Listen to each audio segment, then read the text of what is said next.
Start class 10th घन और घनाभ यानी क्यूब और क्यूबॉइड।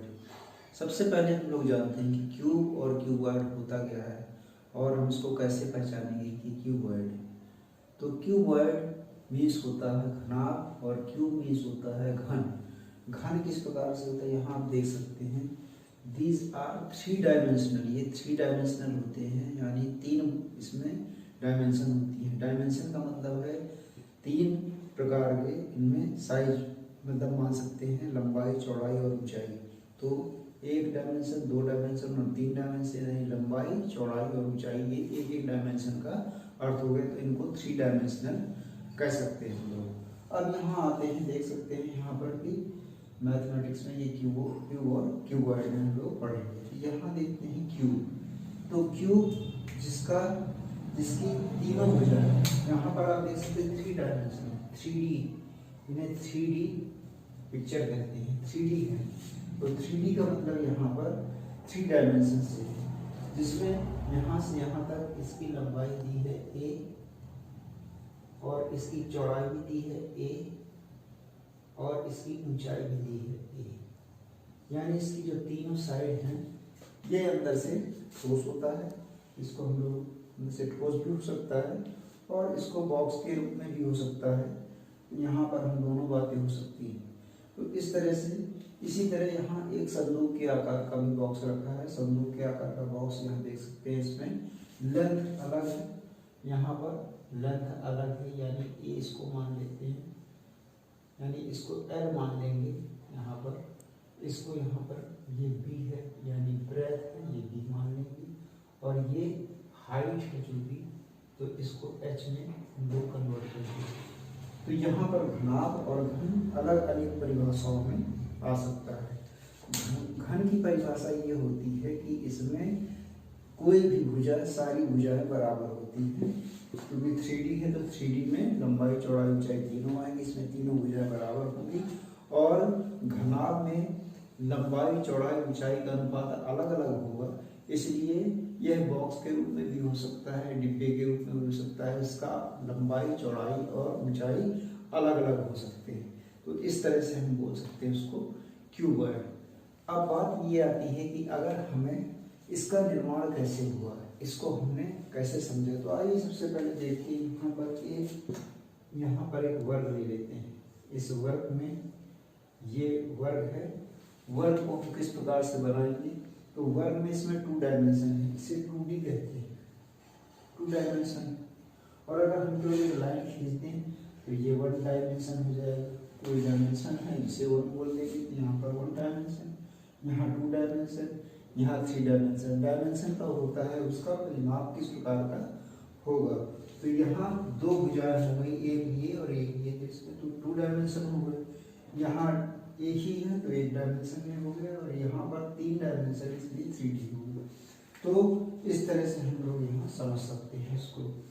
अब इसके बाद आती है आगे की बात। तो यहाँ पर हमें इसके अंदर मान लीजिए पानी भरा है, इसमें पानी भरा हुआ है। तो अगर हमें इसका के अंदर पानी ज्ञात करना है कि कितना भर सकते हैं, तो सबसे पहले हमें इसको आयतन निकालना होगा। तो आयतन के लिए यानी वॉल्यूम निकालना होगा। तो वॉल्यूम इक्वल टू क्या हो जाएगा, यहाँ पर वॉल्यूम मीन्स आयतन, इसका आयतन निकालेंगे।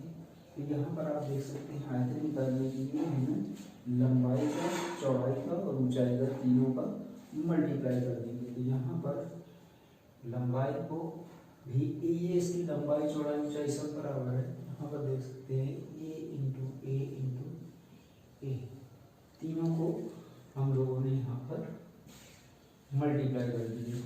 इसकी लंबाई को भी हम लोग ले सकते हैं, इसको लंबाई को हम मान लीजिए, इसको लंबाई ये भी 1 मीटर होगी, मीटर मीन्स मान लीजिए ये भी मीटर में होगी, ये भी मीटर में होगी। तो मीटर तो ये हो जाएगा a की पावर 3, a को मल्टीप्लाई 3 टाइम्स कर देंगे तो a की पावर 3 या a टू दी पावर 3, और यहाँ पर हम लोग m टू दी पावर 3 हो जाए तो इसका मात्रक हो जाएगा m to the power cube, m cube हो जाएगा, मीटर क्यूब हो जाएगा।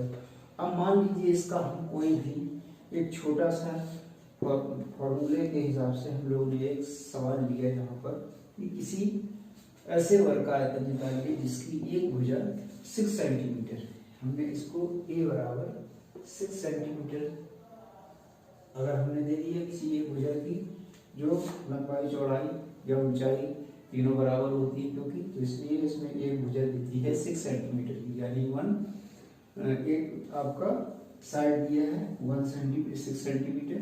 तो हम इसको कैसे करेंगे यहाँ पर देख सकते हैं, तो a इंटू ए मीटर, और इसको a की जगह हम लोग 6 इंटू 6 कर देंगे, तो ये हो जाएगा 6 is the 36 और 36 is the 216, तो ये हो जाएगा 216 सेंटीमीटर।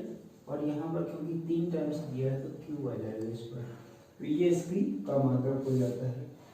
अब यहाँ आपको समझ में आ गया होगा किसी घन का आयतन, यानी किसी घन का आयतन निकालने के लिए हमें किस तरह से उसको डायमेंशनल उसकी देख करके उसको मल्टीप्लाई करना पड़ता है, क्योंकि डायमेंशन सारी एक जैसी होती हैं, तो उसको आपस में मल्टीप्लाई करेंगे उसका आयतन निकल आएगा। अब आते हैं यहाँ पर घनाभ में। घनाभ की पोजीशन में यहाँ क्यूब वर्ड है, जिसको हमें लंबाई गुणा चौड़ाई गुणा ऊंचाई करना पड़ेगा। तो यहाँ से साधारण सा एक यहाँ फॉर्मूला होता है घनाभ का, यानी इसका होता है वॉल्यूम ऑफ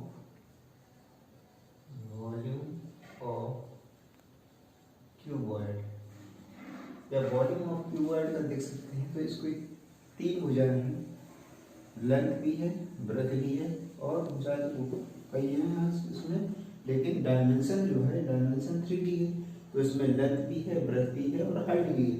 तो लेंथ ब्रेथ और हाइट को हम लोग मीटर में ही उसको करेंगे या सेंटीमीटर उसका नाप होगा, तो जितना भी हो सकता है यहाँ हम लोग इसको लिख सकते हैं। तो इसका फॉर्मूला हो गया L into b into h, इस तरह से।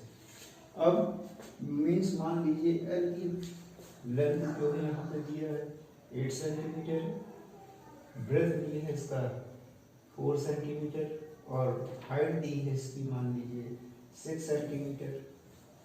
सेंटीमीटर। तो अब हम लोगों को यहाँ पर इसको निकालना है, length into breadth into height करना है। तो यहाँ पर लेंथ कितना हो जाएगा 8 और इंटू बी कितना हो जाएगा यहाँ पर 4 हो जाएगा और एच कितना हो जाएगा यहाँ 6 हो जाएगा।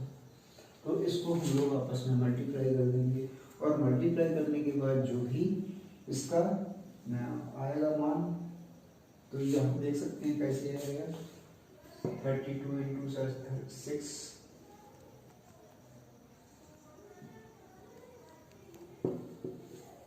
192, यहाँ पर आ गया, यहाँ सेंटीमीटर है तो सेंटीमीटर क्यूब, ये आ गया वॉल्यूम ऑफ क्यूबॉइड।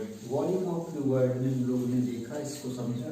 तो आज हमने 2 तरीके की चीजें समझी, एक वॉल्यूम ऑफ क्यूबॉइड और एक क्यूब का वॉल्यूम जो है समझा।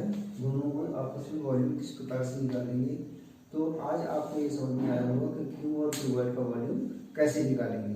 कल हम आपको बताएंगे क्यूब और क्यूबॉइड के और अलग अलग डायमेंशन या उनके विकर्ण या उनको किस तरह से उसका क्षेत्रफल निकालते हैं, एरिया निकालते हैं, सरफेस एरिया निकालते हैं, इसके बारे में मैं आपको कल बताऊंगा। Thank you.